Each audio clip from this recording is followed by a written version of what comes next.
Ako ang inyong Lolo Pael. At ako naman si Kabanong. At ito ang aming kwento.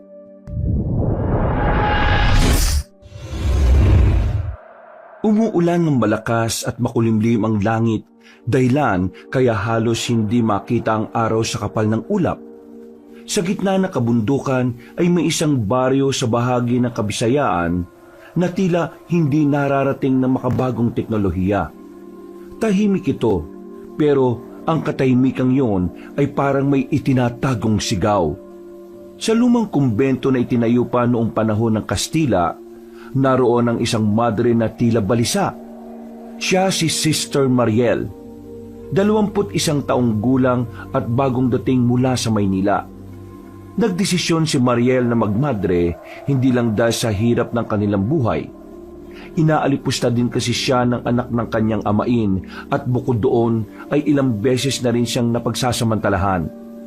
Lumaya siya at tinanggap ng kumbento at para hindi masundan pa ay nagpasya na talaga siyang magpakalayo-layo. Habang nililinis niya ang altar ay may narinig siyang tunog.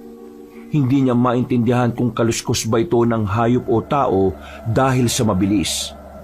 Luminga-linga siya sa madilim na paligid at doon din ay sinindihan na niya ang kandila sa altar para magkaroon kahit papaano ng liwanag sa silid. Nagpatuloy siya sa paglilinis hanggang sa muli niyang marinig ang kaluskos. Sa pagkakataong ito ay tumigil na siya sa ginagawa at sumentro sa pinanggagalingan ng ingay. May tao ba dyan? Walang sumagot sa kanyang panawagan, pero napansin niyang nakabukas ng kaunti ang pinto ng lumang silid na ipinagbawal sa kanilang pasukin. Nasa sahig ang lumang kadena na sumiselyo doon at kitang-kita kasi yun mula sa kinatatayuan niya. Bakit nakabukas yung pinagbabawal na silid na yon? Sino kaya yung nagbukas? Naku, baka mapagalitan ako kapag naabutan yung ganyan. Dali-dali siyang lumapit sa nasabing nakauwang na pinto. Isasara na sana niya ito pero bigla na lang ding merong sumagi sa kanyang isip na katiting na kuryosidad. Tumigil siya at pasimpleng sumilip sa uwang bago nagpalinga-linga sa likuran. Bakit nga kaya pinagbabawalan kaming pumasok dito sa silid na ito? Ano nga bang meron dito? Alam kong wala pa akong 1 buwan sa kumbentong to pero nakakapagtaka talaga. Wala naman sigurong masama kung sisilip ako kahit saglit lang. Bibilisan ko na lang habang wala pa yung ibang mga madre. Mabilis ang naging pagpapasya niya na binuksan ng tuluyan ng pinto. Napatakip siya ng ilong dahil tila may sumasabay na mga amag sa hangin. Bukod din doon ay umalingasaw ang nabubulok na amoy. Napapapikit pa nga siya habang hinahawi-hawi ang mga alikabok na humahalo sa hangin. Pagkuwan ay muli siyang dumilat at tumakbang papasok sa loob. Doon na nga tumambad sa kanyang paningin ang kabuuan ng nasabing ipinagbabawal na silid. Para yung isang maliit na kapilya pero sa kaliwa at kanan ay may mga istante ng mga libro. Sa pinakagitna ay may malaking kahoy na krus at sa harap nito ay may nakaupong babae na nakabihis pang madre rin. Sino yun? Dahan-dahan niyang nilapitan ang di makilalang madre, kaya nakita niya ang panginginig noon. Doon niya rin napansin ang dugo sa kamay ng babae. Natatakot man, ay nilakasan niya pa rin ang loob upang makilala ang madring tila takot na takot. At ganoon na lang ang gulat niya nang makilala ngayon. Sister Lucia, ikaw nga. Magmula kasi nang mapadpad siya sa kumbentong yon, ay usap-usapan na nga si Sister Lucia. Matagal na raw kasing nawawala ang nasabing madre. Nakilala lang yon ni Sister Mariel dahil sa lumang larawan na naiwan sa silid nito kung saan din siya natutulog ngayon. Hindi ba't ikaw si Sister Lucia? Matagal ka na raw nawawala at pinaghahanap. Saan ka ba nagsusuot? Teka, ano yung dugo sa kamay mo? Hindi ako nagkasala. Sila ang nagsimula. Ano pong ibig niyong sabihin, Sister Lucia? Halina na po kayo at sasamahan ko kayo para malaman ng lahat na nakabalik na kayo. Huwag kang lalapit sa akin. Hindi mo ba naririnig ang boses ko? At hindi ka ba nagtataka? Ha? Oo nga no. Anong nangyari sa boses nyo? Bakit parang boses de... Baguhan ka lang dito sa kumbento, ano? Ngayon lang kita nakita. Ha? Marami ka pang malalamang lihim, baguhang madre. Ano pong ibig niyo sabihin? Umalis ka na, baguhang madre. Bago ko pa hindi mapigil ang sarili ko. Hindi ako nagkasala. Sila ang nagsimula. Sila ang gumawa nito sa akin. Dahil doon, ay dahan-dahang napatras si Sister Mariel habang nakatingin sa duguang madre na tila nawawala sa sarili. Nang nasa pintuan na siya, ay biglang tumigil sa pagsasalita si Sister Lucia. Tumingin yon sa kanya kaya kitang-kita niya ang namumulang mga mata nito. Nakakatakot yon na parang anumang oras ay handa siyang gawa ng masama. Alis na! Alis na! Wala nang inaksayang oras si Sister Mariel.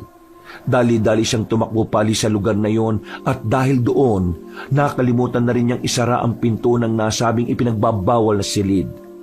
Pagdating sa kanyang silid, ay kabado siyang napaupo sa kama habang nakatingin sa lumang larawan ni Sister Lucia. Hindi pa rin siya makapaniwala sa nakita kaya bigla siyang lumuhod at nagdasal ng marubdob. Panginoong Jesucristo, gabayan niyo po ako. Santa Maria, Ina ng Diyos, alisin niyo po ang takot sa puso ko. Kung ano man ang nakita ko, tulungan niyo akong gawin ng kung ano man ang tama. Matapos ang marubdob niyang panalangin ay nag-sign of the cross na siya at muling humarap sa lumang larawan ng madreng nawawala. Doon ay nakaisip na siya ng paraan para matuldukan na rin ang agam-agam niya sa dibdib. Eksaktong pagkagat ng dilim, bago ang kanilang hapunan ay nagtungo kagad siya sa opisina ng Mother Superior na si Agnes. Ang nasabing matandang madre ay ang istriktong namumuno sa kanila sa kumbento. Pagbukas niya ng pinto, ay naabutan niyang kausap ng Mother Superior si Sister Delilah. Tumigil ang mga yon sa pag-uusap matapos din siyang makita. Pagkalaon ay yumukod na nga si Sister Delilah bago magpaalam. Pinagmasdan pa siya niyon nang makahulugan na pasimple niya ring inismiran. Hindi niya rin masyadong pinahalata ang takot na nararamdaman matapos kang makita si Sister Lucia sa pinagbabawal na silid ng kumbento. Humustura siya ng maayos at marahang isinara ang pinto bago lumapit sa desk ng Mother Superior. Magandang gabi po, Mother Superior. Mabutit na parito ka na, Sister Mariel. Hindi na kita ipapatawag pa sa mga madre. Po, bakit niyo po ako'y pinapatawag, Mother Agnes? Bakit ako ang tinatanong mo? Ibig sabihin nun, meron ka rin pakay. May dapat ka bang sabihin sa akin? Oo nga po pala, Mother Agnes. May kailangan po kayo malaman. Ano yon? Mother Agnes, may nakita po ako. Si Sister Lucia. Buhay siya. Anong sinabi mo? Si Sister Lucia po, yung matagal nang nawawalang madre rito sa kumbento. Nakita ko po talaga siya. May dugo mga kamay niya at para siyang sinasapian. Saan mo naman siya nakita? Totoo ba yung sinasabi mo? Sa lumang silid po. Anong ginagawa mo sa lumang silid? Hindi ba't alam mo naman ay pinagbabawal ang pagpasok o ang paglapit sa silid na yon? Nakita ko pong nakauwang ang pinto noon kaya sumilip ako. At yun na nga po, nakita ko si Sister Lucia. Sigurado po kung siya yon dahil nandun pa rin yung luma niyang larawan sa silid na tinutulugan ko. Nakauwang ang pinto? Paanong nabuksan ang lumang silid na yon? Alam mo bang matagal nang hinulog sa balon ng kumbento ang susi ng kadenang ginamit doon? Para wala nang makapagbukas noon? Pero nagsasabi po ako ng totoo. Kung gusto niyo po ay puntahan natin ang lumang silid. Napabuntong hininga na lang ang Mother Superior pero sa huli ay pinagbigyan niya na rin ang nais ng madre. Pinuntahan nga nila ang lumang silid at ganoon na lang ang gulat ni Sister Mariel dahil katulad ng sinabi sa kanya, nakakandado nga ulit ng kadena ang nasabing kwarto. Paano nangyari to? Nakita ko po talaga na bukas to kanina, Mother Agnes. Nakita ko po sa loob si Sister Lucia at nakausap ko pa siya. Nandun po siya mismo. Tumigil ka na, Sister Mariel. Alam mo bang dahil sa mga sinabi mo ay hindi mo nirerespeto ang pagkawala ni Sister Lucia? Binibigyan mo rin ng pag-aalala ang puso namin dahil sa mga sinasabi mo. Mabuti na lang at tayo pa lang nila Sister Delilah ang nakakaalam ng patungkol dito. Pero nagsasabi po ako ng totoo. Sigurado ka ba dyan? Bakit hindi mo sabihin sa akin ngayon kung paano ka humikit ng marijuana na pinabili mo pa kay Robin? Huwag ka nang tumanggi dahil nahuli siya ni Father Gestani. Inamin niya ang lahat-lahat at sinabi sa akin ang tungkol doon. Po? Nagulat ka, no? Marahil ay epekto yan ng paghitit mo ng marijuana. Sinisira na niya ng utak mo. Kaya Sister Mariel, ipinag-uutos ko bilang iyong pinuno na kalimutan na ang mga ilusyon na inaakala mong totoo. Ang sino mang nagukay ng mga kasalanan ng nakaraan ay pinarurusahan din. Opo, Mother Agnes. Sige na, magtungo ka na sa silid ng hapagkainan at kalimutan ang mga nangyari ngayon. Pero maghintay ka lang ng ilang araw para sa parusang igagawad sa iyo dahil sa kasalanan ginawa mo sa paggamit ng pinagbabawal na marijuana. Kaawa ang kanawan ng Panginoong Diyos. Napayukod na lang si Sister Mariel na hindi pa rin makapaniwala sa mga nangyayari. Sigurado siya sa sariling totoo ang mga nakita niya kanina at hindi yung dahilan ng tama ng marijuana. Totoong gumamit siya noon pero 1 buwan na siyang tumigil dahil nakokonsensya na rin siya at gusto niyang magserbisyo sa Diyos ng buong buo. Pagdating sa silid na pagkainan ay pumesto kagad siya at naghapunan. Tahimik lang siyang nanginginain katulad ng ibang madre na naroon. Nang matapos na, ay tumulong siya sa pagliligpit ng mesa at paghuhugas. Mabilis na lumipas ang oras. Pagkatapos ng kanilang pangkalahatang pagdarasal, ay dali-dali siyang nagtungo sa silid at nagtanggal ng mga suot pang madre. Pagkatapos noon, ay muli siyang napatingin sa larawan ni Sister Lucia habang napapabuntong hininga. Ikaw naman talaga yung nakita ko, di ba, Sister Lucia? Diyos ko po, sana ay mali ang naisip ko. Patawarin niyo nawa ako, Panginoon ko. Naniklood siyang muli at tumingin ng tawad at pagkatapos ay natulog na siya ng matiwasay. Pero ang akala niyang mahimbing natulog ay biglang nabulabog ng isang panaginip. At hindi lang to ordinaryong panaginip, kundi isang masamang panaginip. Ito ang unang pagkakataon ni Sister Mariel sa kumbento na managinip ng ganon kasama at nakakatakot. Nakakita siya ng isang batang lalaki na may sunog sa katawan. Umiiyak yon habang nakatayo sa tapat ng krusipihong nasa likuran nito. Napansin ng madre na ang silid na kinaroroonan nila ng nasabing bata ay ang loob ng lumang silid na napasok niya nito. Tumatangis ang kaawa-awang bata na hindi makilala at halatang-halata ang sakit na nararamdaman noon sa tindi ng pagkasunog ng katawan. Anong ginagawa ko rito? Bakit merong bata? Ali, tulungan mo ko. Ako po si Ruben. Pakiusap, tulungan mo ko. Ruben? Pakiusap po. Nakikiusap ako. Huwag mo kong iiwan. Sila po ang nagkasala. Wala po kong kasalanan. Hindi ako nagkasala, kundi sila po. Anong ibig mo sabihin, Ruben? Sinong sila ang totoong nagkasala? Anong ginawa nila sa'yo? Bakit ka may sunog sa katawan? Anong nangyari? Huwag mo po akong iiwan dito, Ali. Mamamatay ako. Parang awa mo na po. Gusto ko na pong umuwi. Palapit na si Sister Mariel sa kaawa-awang paslit nang bigla siyang nakarinig ng nakakakilabot na ugong. Sabay silang tumigil sa pagsasalita ni Ruben at nagmasid-masid sa paligid. Kitang-kita ng madre ang matinding takot sa mukha ng batang lalaki kaya natakot na rin siya. Ilang saglit pa nga ay nakarinig naman sila ng langit-ngit mula sa likod ni Ruben. Hanggang sa sabay na silang napalingon doon. Nakita nila ang unti-unting pagbaliktad ng krusipihong nandun kaya lalo silang nagimbal. Nandiyan na yung kampo ng kadiliman. Huwag mo akong iiwan, Ali. Mamamatay ako. Bago pa matapos ng batang lalaki ang sinasabi, ay may kung anong kadiliman na parang usok ang lumukob sa kanya, at pagkatapos noon ay isang nakabibinging ugong ang umalingaw-ngaw sa buong silid. Sinundan niyo ng malakas na halakak ng tila isang demonyo, kaya natakot ng husto si Sister Mariel. Hindi na niya rin nagawang mailigtas si Ruben dahil napangunahan na siya ng matinding takot ng kalooban.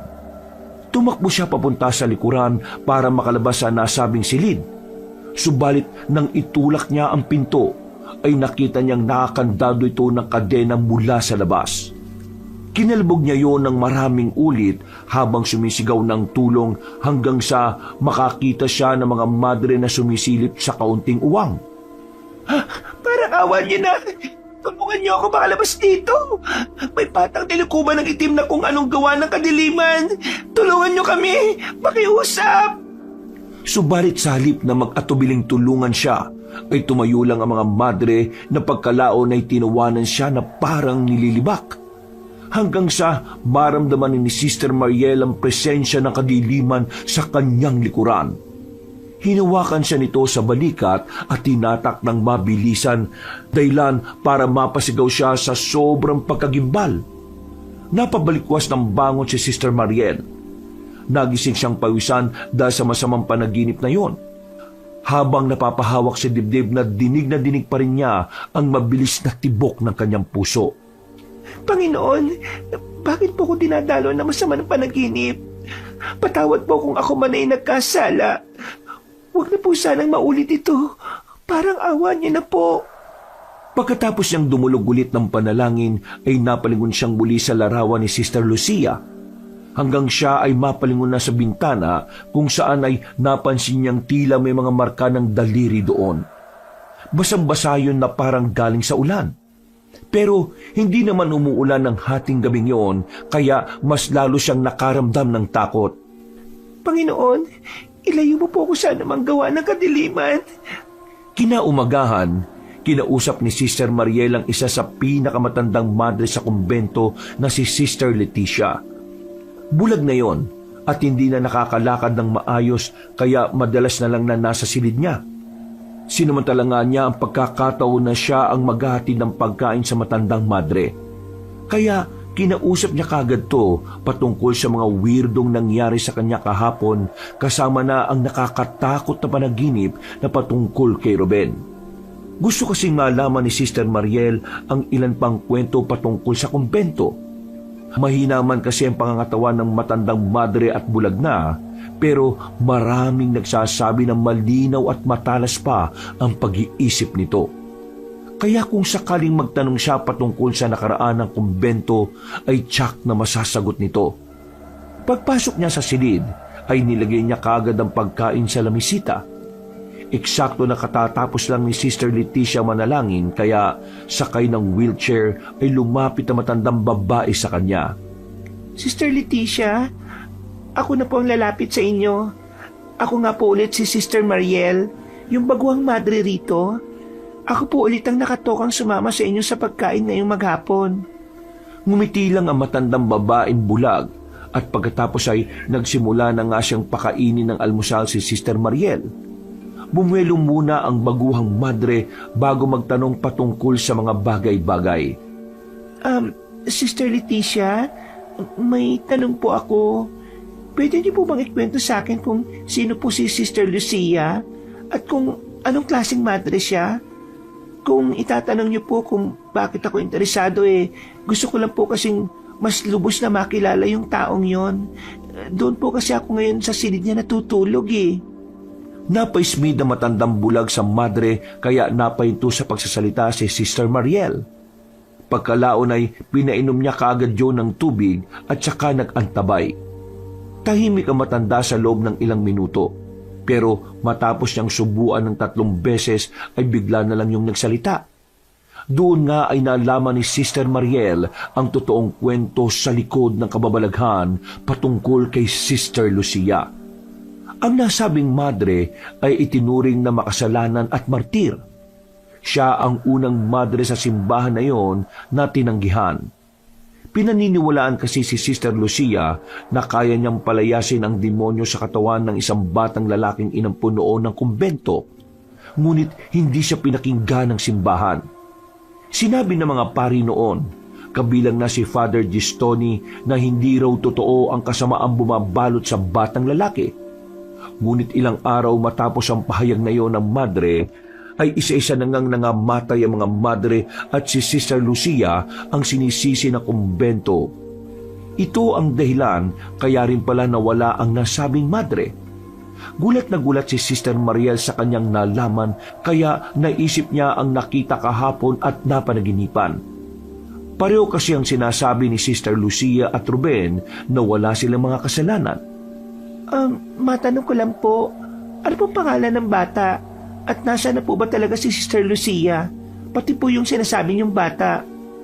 Nagulat siya sa naging reaksyon ni Sister Leticia, pero mas nagulat siya nang sabihin nun na hindi nga tinuturing na bata si Ruben, kundi isang demonyong kampo ng kadiliman na nag-anyo bilang isang bata.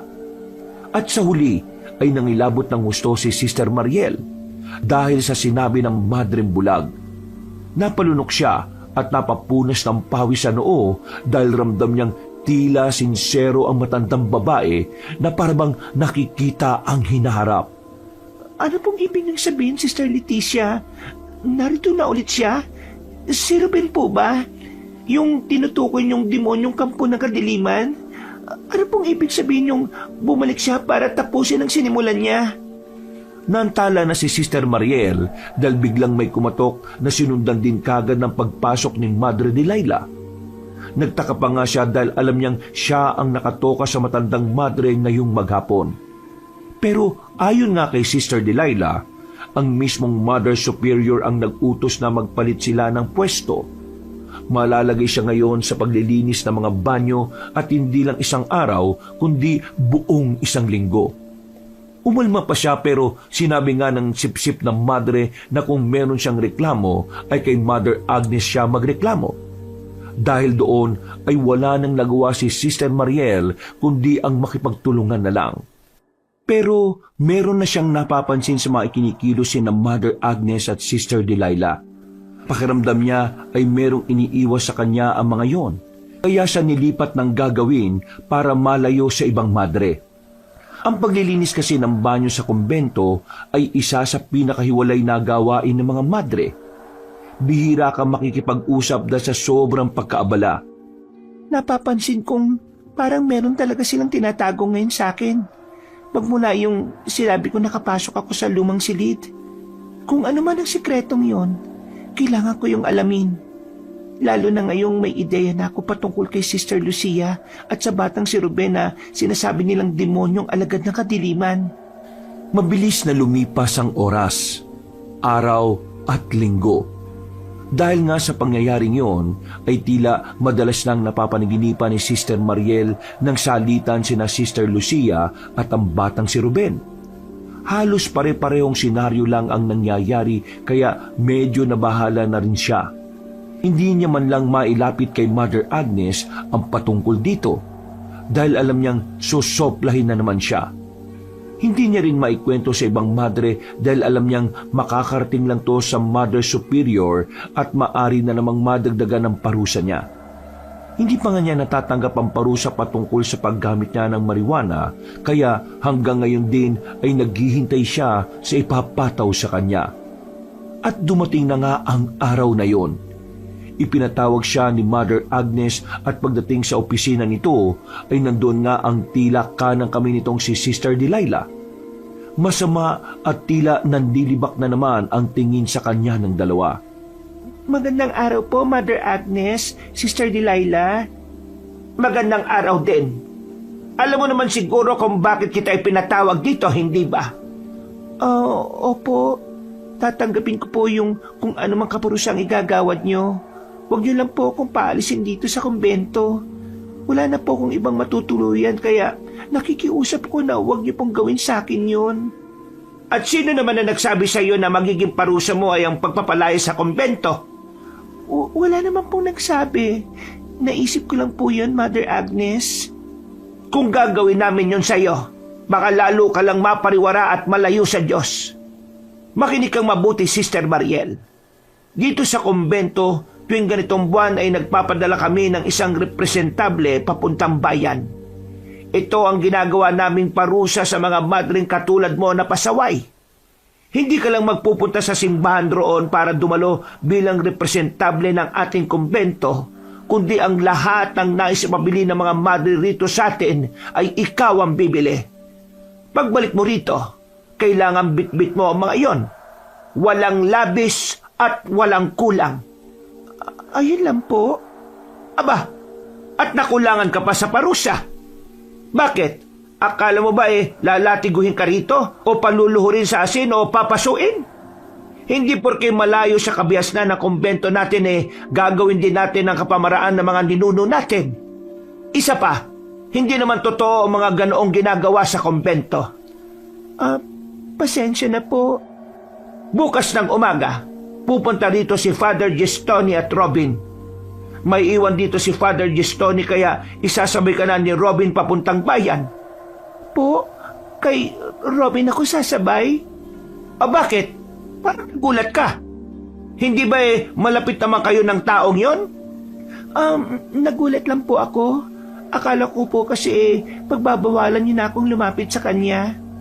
Bakit naman kita pagbabawalan? Ang taong nakagawa ng kasalanan, kapag lalo mong ginigipit ay lalo lang itong kakawala. Kaya ngayon, mas mainam na ikaw na mismo ang sumuri sa pananampalataya mo. Walang makakakita sa inyong dalawa sa bayan kaya malayang magagawa ang gusto mo. Pero alalahanin mo sanang nakikita ng Diyos ang lahat. Kung magkasala ka man ng di namin nalalaman, ay pananagutan mo na yun sa Panginoon. Naintindihan ko po. Salamat sa paalala, Mother Agnes. O sige na, makakaalis ka na. Paglabas ng opisina ay hindi na tuloy mawaglit sa isip ni Sister Mariel ang mga sinabi sa kanya ni Mother Superior. Pakiwari niya tuloy ay sinusubok ang kanyang pananampalataya kaya hindi siya masyadong nakatulog na maayos. Pasado 3:00 sa madaling araw, lumabas siya ng silid para magtungo sa banyo. Nang malapit na siya sa silid ng hapagkainan, ay meron siyang napansin na tao sa pinakadulo ng pasilyo. Wala sa sariling sinundan niya yon, dala na rin ng kuryosidad. Nang matamaan yun ng liwanag, ay nakumpirma nga niyang si Sister Delilah ang nakita niya. May hawak yon ng isang botelya na kung anuman ang laman, kaya napakunot siya ng noo. Bote ba ng langis yung hawak niya o holy water? Nang mawala na sa paningin niya ang nasabing madre, ay nagtuloy-tuloy na siya sa banyo dahil tila puputok na ang kanyang pantog. Ilang saglit pa nang matapos na siya sa pag-ihi, paglabas ng banyo ay nakarinig siya ng tila nakakatakot na ungol ng kung anong hayop. Umalingaw-ngaw yon sa buong paligid pero parang siya lang ang nakakarinig. Sinundan niyo ng isa pa at ng isa pa. Hanggang sa may marinig na siyang ungol at pagaspas ng kung anong malaking ibon mula sa kung saan.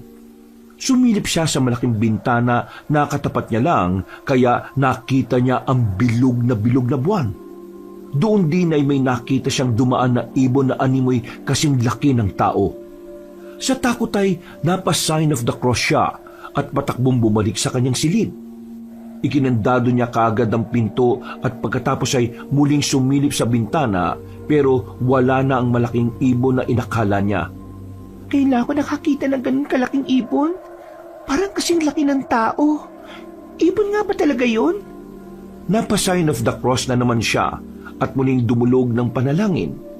Pagkatapos noon ay nahiga na siya at pinilit ang sarili na makatulog hanggang sa magawa nga niya. Pasado 7:00 ng umaga. Pagkagising ay nagulat siya dahil nasa harap na niya si Sister Delilah at katulad ng dati ay nakasimangot lang yon sa kanya.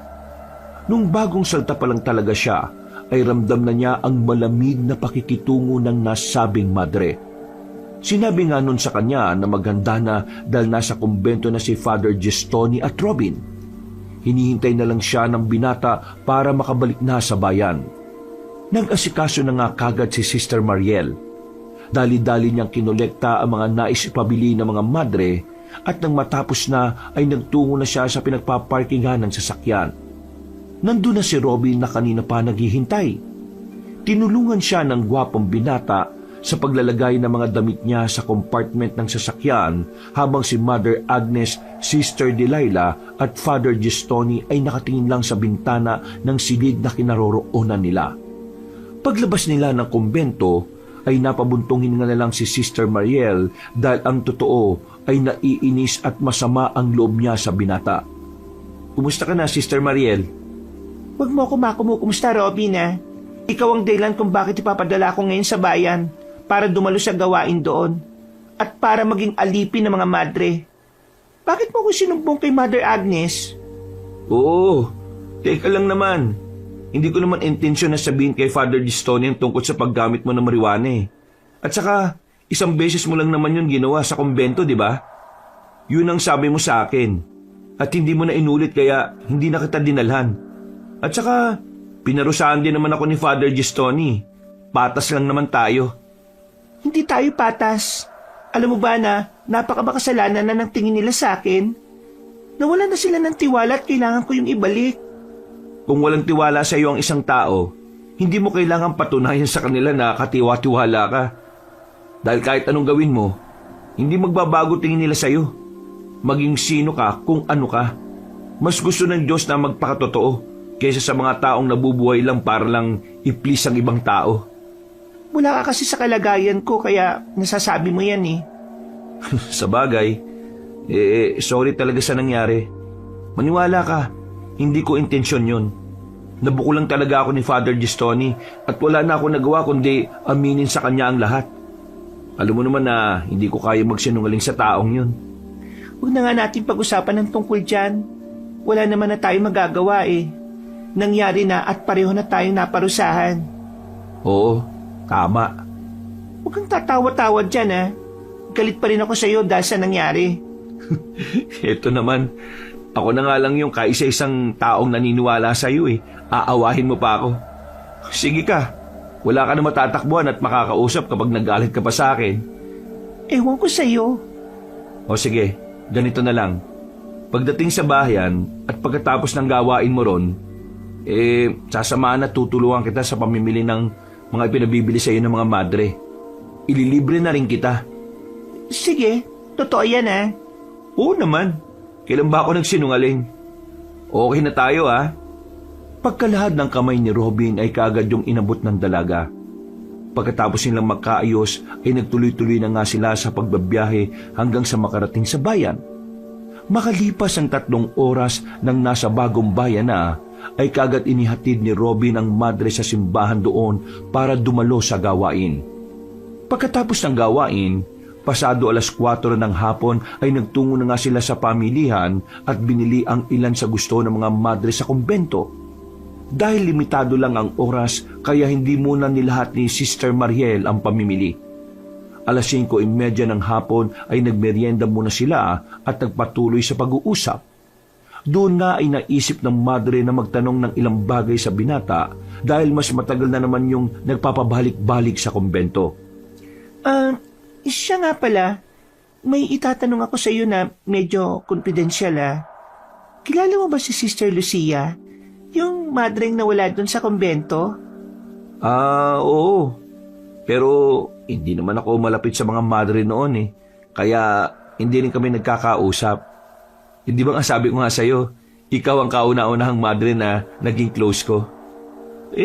Bakit mo pala naitanong? Nag-aalangan na ako magsabi sa iyo kasi kapag tinanong ka ni Father Gistoni, alam kong hindi ka makakapagsinungaling sa kanya eh. Ano ba naman yan? Mangako ka muna sa akin na walang magsasabi ng kahit na ano kay Father Gistoni. Oo na. Sige. Promise. Wala akong kahit na anong sasabihin. Siguraduhin mo lang ah. Dahil yari ka talaga sa akin kapag naparusahan na naman ako. Hindi na talaga kita papansinin hanggang mamatay ako. Uy, grabe naman yun. Pero, oo na nga. Nangangako ko na hindi talaga ako magsasalita. Kaya, ikwento mo na sa akin yung gusto mong ikwento. Ganito, meron kasing lumang silid doon sa kumbento. Kung nakapasok ka na ron, alam mo na yung tinutukoy ko.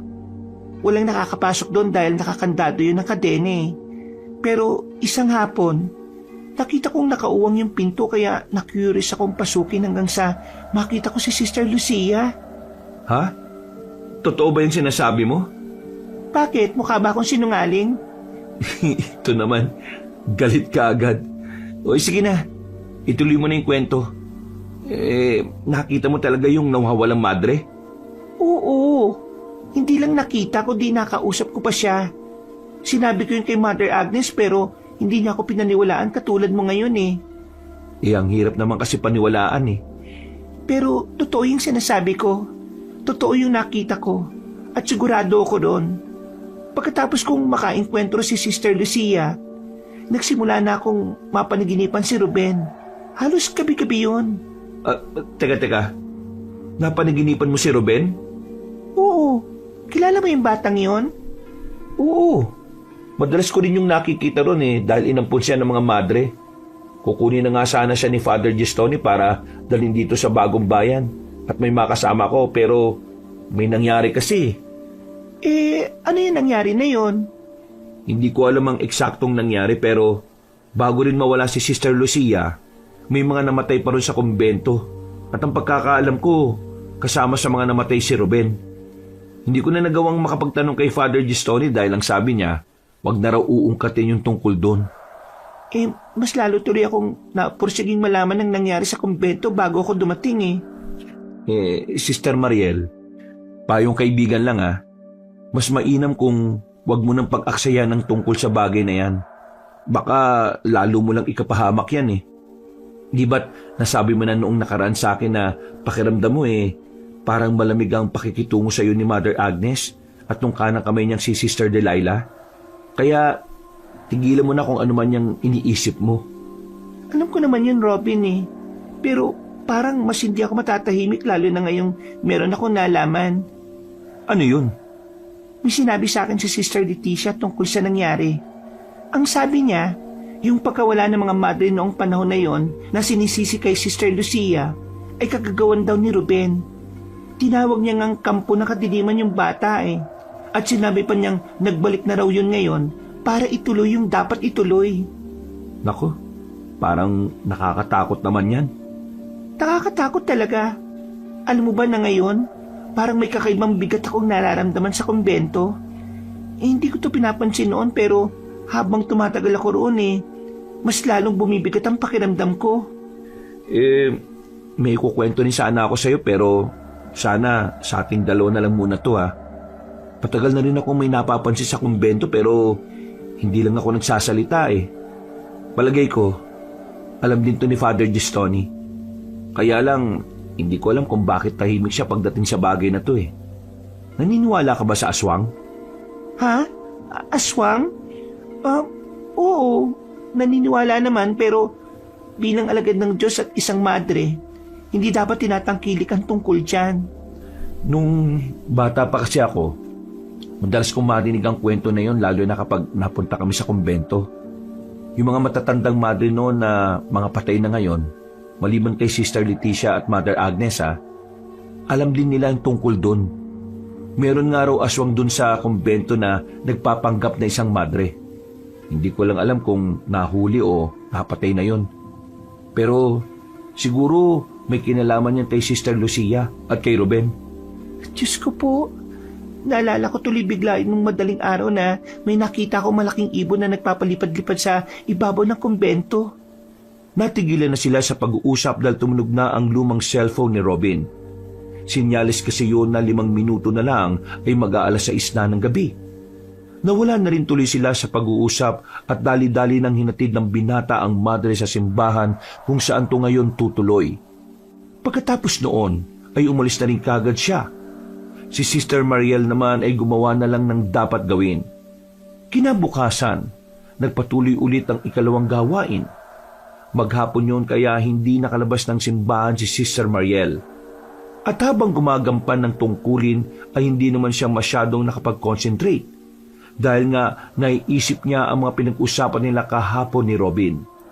Mabilis na lumipas ang oras. Pagkatapos mag-ayos sa sarili at magdasal, nang patulog na ang dalagang madre ay naalala na naman niya ang sinabi ni Robin patungkol sa paniniwalang aswang sa kumbento. Meron nga daw aswang doon sa kumbento na nagpapanggap na isang madre. Hindi ko alam kung nahuli o napatay na yun. Pero siguro may kinalaman yun kay Sister Lucia at kay Ruben. Sana naman, hindi tungkol sa aswang yon. Panginoon, tulungan niyo po ako makatulog ng maayos ngayong gabi.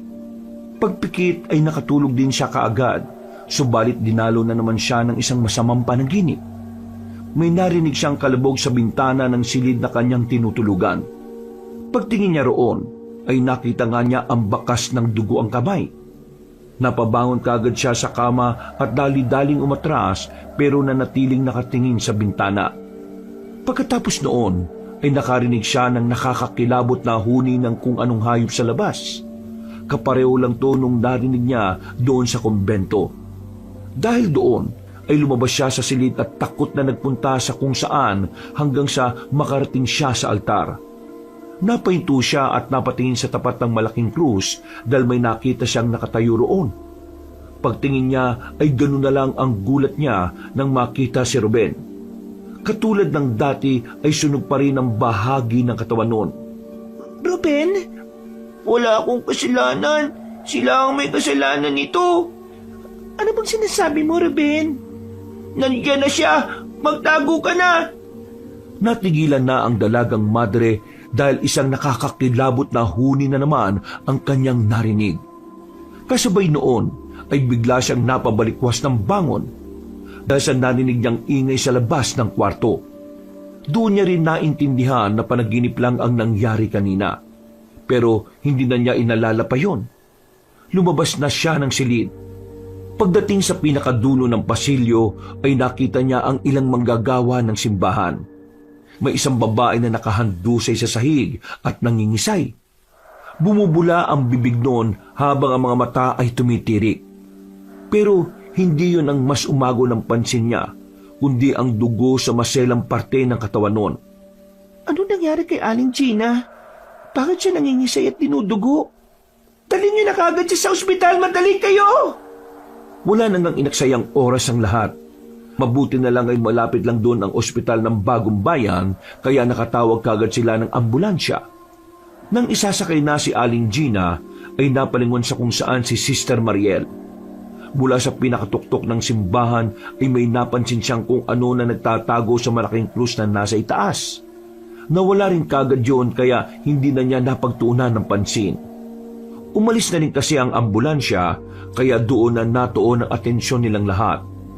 Kinabukasan, maagang natapos ang kanilang huling gawain. Pagkatapos mananghalian ay sinundo na kagad niya si Robin. Nagtungo nga sila sa pamilihan ng Bagong Bayan para ituloy ang pamimili ng mga pangangailangan ng mga madre sa kumbento. Habang nagbabiyahe pabalik sa kumbento, ay naikwento nga ni Sister Mariel ang tungkol sa nangyari kagabi. Ibinahagi niya rin ang napanaginipan bago yon mangyari.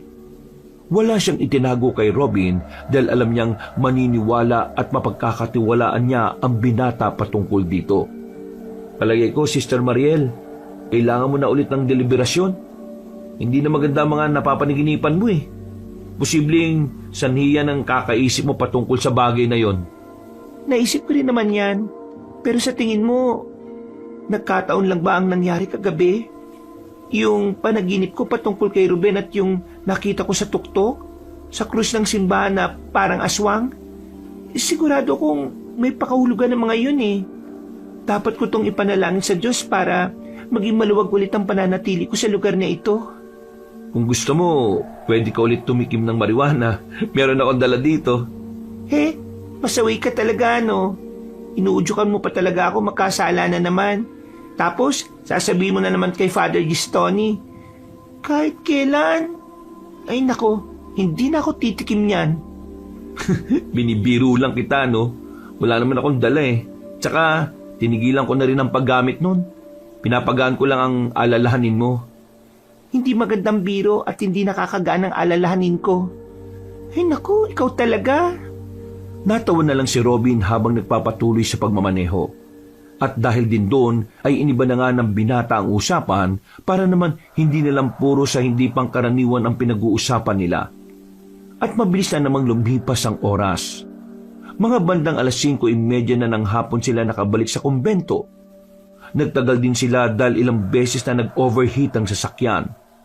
Nang nasa parting area na sila, napansin ni Sister Mariel ang ilang mga madre na nasa bukana ng kumbento at tila nag-uusap-usap. Dahil doon ay nauna na muna siya kay Robin na siyang nagbubuhat naman ng mga pinabili ng mga kababaihan. Anong meron mga sister? Nang makita niya ang isa sa mga madreng nagngangalang Angela ay natutop niya ang kanyang bibig.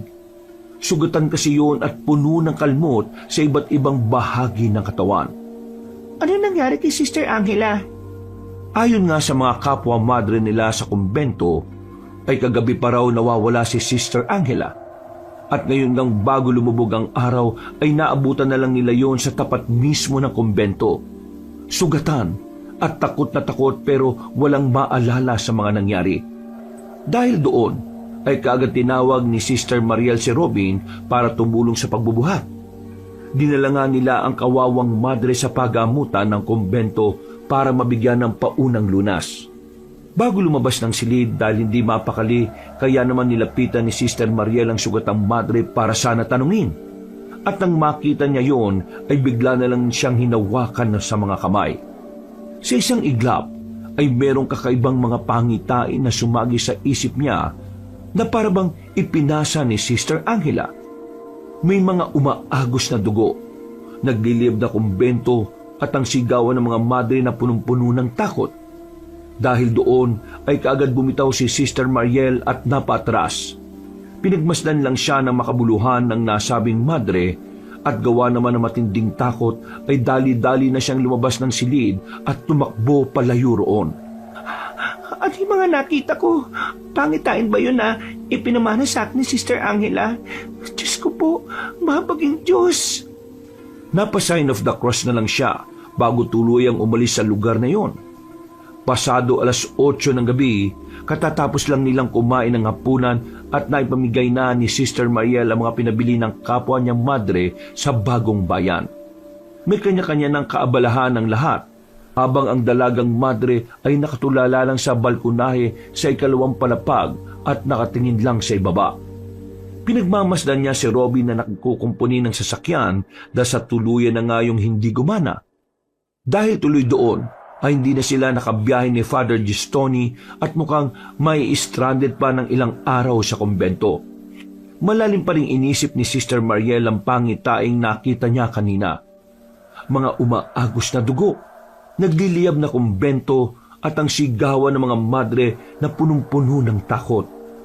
Pakiramdam niya ay mas lalo lang gumulo ang sitwasyon niya sa kumbento dahil kung ano-ano na ang kanyang nakikita. Napa-sign of the cross na lang ulit siya at babalik na sana sa kanyang kwarto nang biglang dumating si Father Gistoni. Kagagaling lang na matandang Ginoo sa opisina ni Mother Agnes. Sister Mariel, ano at nandyan ka pa sa balkonahe?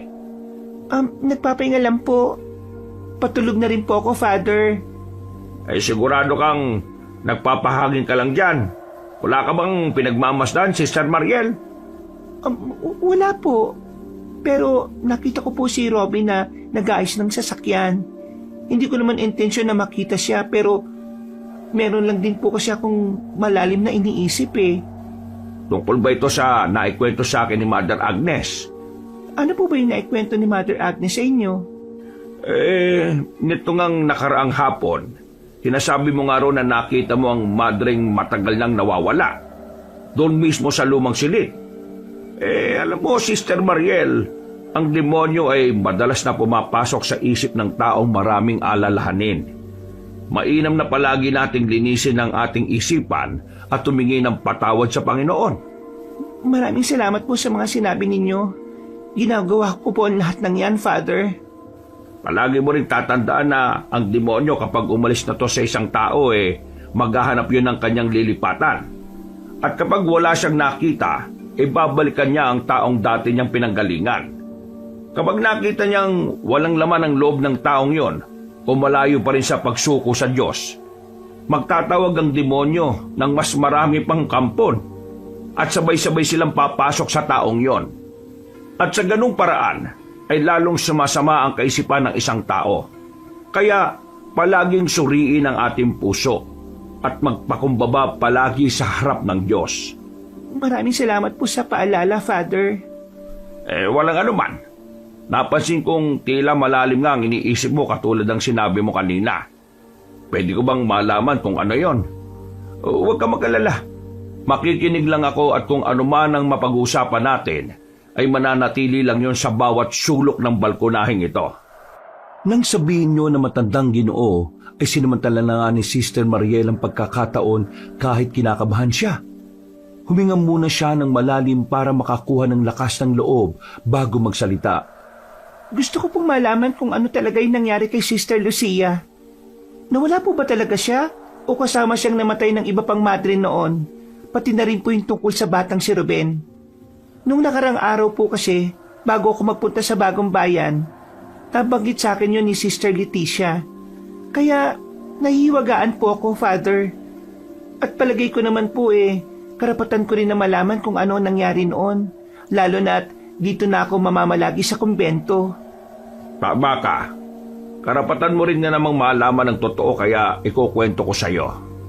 Noong 16 na siglo bago maitayo ang kumbentong ito, may maliit na nayon sa lugar na ito. Namumuhay sila na taliwa sa kalooban ng Panginoon. Sa panahon natin, kulto kung sila ay tawagin. Sinasamba nila ang nilalang na pinaniniwala ang bumaba dito sa lupa at nagkatawang tao bilang isang bata. Wala siyang kasarian kaya hindi matukoy kung babae ba siya o lalaki. Ngayon ko lang po narinig ang tungkol dyan Dahil hindi naman to pinahihintulutan na ikalat sa buong kumbento. Kaya ang lahat ng mapag-uusapan natin ay mananatili lang sa bawat sulok ng balkonahing ito. Sige po, makakaasa po kayo.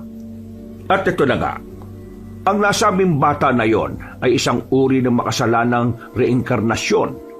Pero hindi siya demonyo sa karaniwang pakahulugan, kundi isang nilalang na nagpaparusa sa mga taong mapagkunwari at makasalanan sa pananampalataya.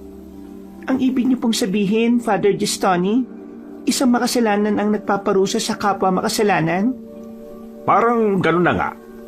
Ang turing nila hindi tunay na masama ang nilalang na yon, kundi dahil lahat ng kasalanan ay sumanib sa kanyang kaluluwa, kaya ang sumpa ay nagkakaroon ng anyo sa panahon natin ngayon na tinatawag na aswang. At sa bawat siglo, muling isinisilang. Ano pong ibig niyong sabihin na sa bawat siglo ay isinisilang ang nilalang na yon? Pinaniniwalaan ng marami na si Ruben ang nilalang na yon, at ang lahat ng nabibiktima niya ay isinusumpa na kung di mamamatay ay magiging katulad niya na nagpapanggap na tupa, pero ang totoo ay isa palang mabangis na lobo na handang manakmal na mga inosente. Kung ganon, totoo pong sinasabi noon na mayroong aswang dito sa kumbento na nagpapanggap na madre? Walang makakapagsabi dahil ang demonyo ay magaling magbalat kayo. Hindi rin sinabi na hindi sila makakapasok sa simbahan. Ang lahat ay malayang makakapasok sa templo ng Diyos. Pero ang mga di banal ay nasusunog sa impyerno. Wala po talaga akong maintindihan sa mga sinasabi ninyo. Mas mabuti pa magpahinga ka na dahil maaga pa ang gawain bukas. Huwag mo nang problemahin ang mga bagay-bagay dahil sapat na ang suliranin para sa araw na ito. At hayaan mong mamroblema ang bukas sa sarili niya. Tila mas lalo lang naguluhan ang isip ni Sister Mariel pagkatapos ng pag-uusap nilang yun ng pari. Pero ipinagpapasalamat na rin niya ito dahil kahit papaano ay nagkaroon siya ng ideya patungkol sa nakaraan ng kumbento. Nang naiwang paniniwala ng mga taga-baryong nakatira sa lugar na iyon ay nadala ng mga madre na marahil hanggang sa kasalukuyan. Mabilis na lumipas ang oras. Pasado 12:00 ng hating gabi ay mulat pa rin ang mata ni Sister Mariel. Tumatakbo pa rin kasi sa isip niya ang mga kwento ni Father Gestoni, pati ng iba pang kababalaghan na naranasan niya sa lugar na iyon. Maya-maya pa ay naisip niyang lumabas sa silid at magtungo sa kusina para kumuha ng may inom. Naubos na pala kasi ang inimbak niya sa kwarto kaya kailangan na niya itong lamanan ulit. Nang pabalik na, ay napatingin siya sa silid pagamutan kaya nakita niyang lumabas doon ng sugatan si Sister Angela. Kitang-kita ang takot sa mukha ng babae na parabang nababalisa hanggang sa tumakbo na yon. Hinabol niya ang kapwa madre, subalit pagdating sa isang silid ay bigla na lang yung nawala. Doon na lang din napagtanto ni Sister Mariel na nasa harapan na siya ng ipinagbabawal na silid.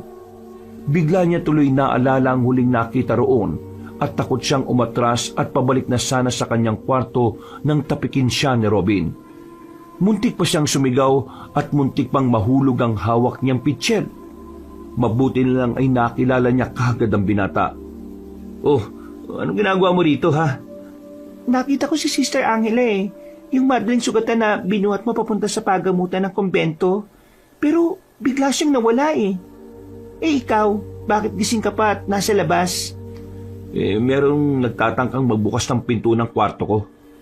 Nilabas ko at sinundan hanggang sa dito ko hilahin ng mga paa ko Nawala na rin siya sa paningin ko. Diyos ko po, ano ba nangyayari dito sa kumbento? Hindi na talaga maganda tong nararamdaman ko.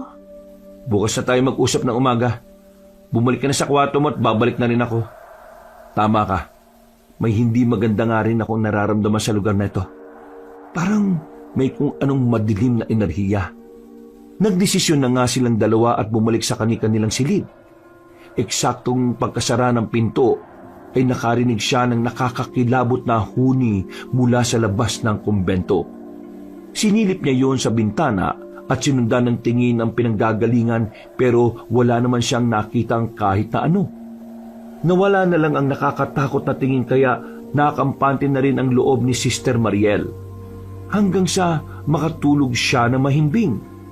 Pagsapit ng umaga, tila normal ang takbo ng lahat sa loob ng kumbento. Tahimik ang paligid at may kanya-kanyang kaabalahan ang mga madre. Pagkatapos ng pang-umagang gawain, ay nagtungo kagad si Sister Mariel sa pagamutan ng kumbento. Wala na siyang naabutan doon at nang tanungin niya ang madring nurse, ay sinabi lang nun sa kanya na umalis na si Sister Angela at sinundo na raw ng ambulansya kaninang alas 5 ng umaga. Nagulat siya dahil wala naman siyang narinig na sasakyan kaninang umaga. Kaya tinanong niya kaagad si Robin tungkol dito. Naabutan niya ang binata sa mismong parking kung saan ay patuloy pa rin sa pag-aayos ng sasakyan. May dumating pa ambulansya kaninang alas 5? Ha? Wala. Bakit? Ang sabi sa akin ni Sister Nurse Joy, meron daw dumating at sinundo si Sister Angela para dalhin sa loob ng bagong bayan. Ngek, gising na ako ng alas 5 at nagdarasal ako pero wala naman ako narinig Kung meron mang dumating na sasakyan, sasabay ako para makahingi ng tulong sa talyer doon sa bagong bayan. Wala talaga Ibig sabihin nagsinungaling si Sister Nurse Joy? Hindi ko alam. O baka hindi ko lang napansin. Natigil na sila sa pag-uusap matapos makarinig ng nakabibinging sigaw mula sa loob ng kumbento. Dahil doon ay tumigil sa ginagawa si Robin at sabay silang tumakbo papasok sa loob. Tinungo nila ang opisina at silid ni Mother Agnes dahil doon nang galing ang malakas na boses. Naabutan nilang marami ng tao roon. Kabilang na si Sister Delilah at Father Gestoni na hindi maipinta ang muka. Gulat na gulat ang lahat matapos matagpuan si Mother Agnes na patay mismo sa mismong desk niya. Ang mga mata ay tila hinigit palabas. Nakapako ang dila at ang mga kamay sa lamesa. At puno ng kalmot sa iba't ibang bahagi ng katawan. Tila nanlamig ang buong katawan ni Sister Mariel matapos makita ang kalunos-lunos na sinapit ng kanilang Mother Superior.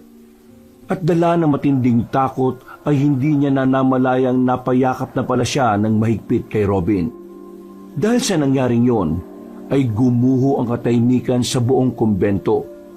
Nagsimula ng maghinalaan sa isa't isa ang mga madre. Dahil doon, ay umaksyon na kaagad si Father Gestoni na pumagitna sa mga madreng nagkakagulo. Sa halip na maghinalaan kayo sa isa't isa, bakit hindi natin nirespeto ang pagkawala ni Mother Agnes? Siya ay malapit kong kaibigan at nalulungkot ako ng gusto sa kanyang pagkawala. Pero hindi itong panahon para mag-away-away at magsisihan. Ang gumawa nito sa pinakamamahal niyong Mother Superior hindi makakaligtas sa parusa ng Diyos. Kaya magpanalanginan kayo. Ipanalangin niyong masukol kagad ang gumawa nito. Huwag tayong matatakot dahil hindi natutulog ang Diyos. Hindi niya tayo pababayaan sa lahat ng pagsubok. Dahil sa sinabing yun ng pari, ay nanahimik nga sa pagtatalo-talo ang mga madre. Pero hindi pa rin nawala ang bulong-bulungan patungkol sa sumpa ng aswang sa kumbento. Hindi na rin ito napigil ng pari dahil nga sa nangyaring pagkamatay ni Mother Agnes. Naging questionable rin kay Sister Mariel ang tila ginawang pagtatakip ni Sister Nurse Joy kay Sister Angela. Kaya naginala sila ni Robin na posibleng may kagagawa ng nasabing madre sa kamatayan ng Mother Superior. At base na rin sa nakasanayan, kapag namatay ang isang Mother Superior ay merong ritual, tradisyon at paggalang na isinasagawa ng mga madre bilang bahagi ng kanilang pananampalataya, disiplina at pagsasama bilang relihiyosong komunidad. Agad na pinagsama-sama ang mga madre upang magdasal para sa kaluluwa ng yumaong superyora. Inilagak din ang labi ng yumaong madre sa chapel ng kumbento para sa burol. Isinagawa ang funeral mass bilang pasasalamat sa buhay ni Mother Superior Agnes. Nagkaroon rin ng maikling eulogy o pagbabahagi ng alaala sa kanya. Pinangunahan ni Father Gestoni na sinundan ni Sister Delilah at sinundan pa ng mga matagal na nakasama ni Superiora. Dito ay itinuring nilang espiritual na ina ang yumaong madre bilang malalim na paggalang sa kanyang pamumuno at paglilingkod. Gabi-gabi, habang nagbuburol, ay hindi talaga mapalagay si Sister Mariel sa mga pangyayari. Kaya pasimple siyang nag-iimbestiga kahit alam niyang tila delikado. Mas lalo lang din lumaki ang hinala niya kay Sister Nurse Joy at kay Sister Angela na sila ang nasa likod ng krimen na to. Sinabi kasi kalauna ng manggagamot na madre na nagpasya si Sister Angela na tumiwalag na sa kanyang sinumpaang tungkulin. Alam ni Sister Mariel na hindi basta-basta ang pagtiwalag sa sinumpaang pananampalataya dahil ito ay itinuturing na panghabang buhay na panata na kung tawagin ay solemn vow. Marami pang proseso ang dapat gawin, kabilang narito ang personal na pakikipag-usap sa Mother Superior. Ngayong wala pang bagong namumuno sa kanila, kaya hindi pa rin maaaring makapagsumite ng sulat ng dispensasyon si Sister Angela. Tila ipinalabas lang sa kanila na nasa personal na pagninilay-nilay daw ngayon ang nasabing madre, kaya hindi ito pwedeng maabala. Makalipas ang 1 linggo, ay inilibing na sa libingan ng mga madre si Mother Agnes. Ito ay nasa likod lang mismo ng kumbento. Tinipon silang lahat ni Father Gestoni para paalalahan ng muli. Namalagi pa rin doon ang pari ng ilang araw kasama si Robin dahil sa isang gawain. Pagkaraan ng pagluluksa, pinangunahan ni Sister Delilah ang pagpupulong ng mga madre upang pumili ng bagong superiora sa pamamagitan ng botohan. Alinsunod na rin sa patakaran ng kanilang religious order. Inabot na maghapon ng kanilang pagpili hanggang si Sister Delilah na nga ang naitalagang bagong Mother Superior nila. Marami rin ang humiling kay Sister Leticia. Kaso lang ay mas naging praktikal ang karamihan dahil alam na ng lahat na matanda na at hindi na nakakakita ang matandang madre. Kaya kung maluluklok yon, ay mahihirapan lang din ang lahat. Sister Leticia, oras na po ng pagkain ninyo. Gusto ko lang din pong ipaalam sa inyo ang bagong Mother Delilah na po ang bagong superiore natin dito sa kumbento. 2 lang po ang nilamang niya sa inyo. Sayang po pero okay na rin po yun. Sa ngayon po kasi parang delikado rin kapag naging Mother Superior ka. Baka matulad lang din ang mangyari kay Mother Agnes. Huwag naman sana. Pagkatapos siyang mapakain ng matandang madre, ay lumabas na rin siya kaagad ng silid dahil naatasan na naman siya sa banyo.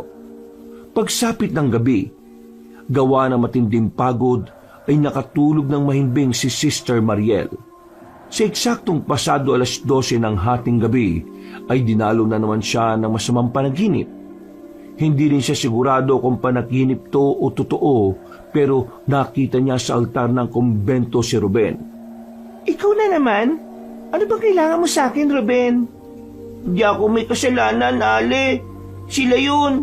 Hindi akong isinumpang aswang sa kumbentong to, kundi sila. Sila ang gumawa at bumuhay sa kampo ng kadiliman. Wala akong kasalanan, Ale. Sila ang nagpapasok ng aswang sa kumbento. Wala akong kasalanan, kaya huwag mo akong iiwan. Mag-iusap. Isama mo na ako sa pag-alis mo dito. Ano bang ibig mo sabihin? Yung mga gumawa nito sa akin, sila rin ang pumatay kay Inang Agnes. Wala na silang pinipili. Lahat ay nasa panganib. Sinong sila? Magbigay ka nga ng pangalan sa akin para malaman ko kung sino ang mga aswang dito sa kumbento na nagpapanggap na madre. Gumising ka dahil nandiyan na sila. Nagsisimula na naman sila. Eksaktong pagkasabi ng batang lalaki ay umalingaw-ngaw ang nakabibinging huni ng kadiliman. Dahil doon ay napabalikwas ng bangon si Sister Mariel, ganun din ang iba pa sa kumbento. Kagad lumabas ng silid ang dalagang madre matapos siyang maalala ang sinabi ni Ruben sa panaginip. Tumakbo siya at magtutungo sana sa silid na kinaroroonan ni Robin para humingi ng tulong at sabihin ang napanaginipan niya. Pero merong umagaw ng kanyang atensyon. Mula sa pasilyo ay meron siyang nakitang pamilyar na madre. At hindi nga siya nagkamali dahil si Sister Lucia yun na naglalakad papunta sa kinaroroonan ng lumang silid. Sa bilis ng paglalakad noon ay tila hindi na sumasayad sa lupa ang mga paa. Nang marating niya ang pinakadulo ay naabutan nga niya sa tapat ng pinto ng lumang silid si Sister Lucia. Sister Lucia? Nakita tayong muli. Sinabi ko naman sa iyo na wala akong kasalanan sa mga nangyari. Produkto lang ako ng kagagawa nila. Hindi ko to ginusto at hindi ko to pinili. Sila ang gumawa nito sa akin. Totoo ka ba talaga? Hindi ba ako nag-iilusyon lang?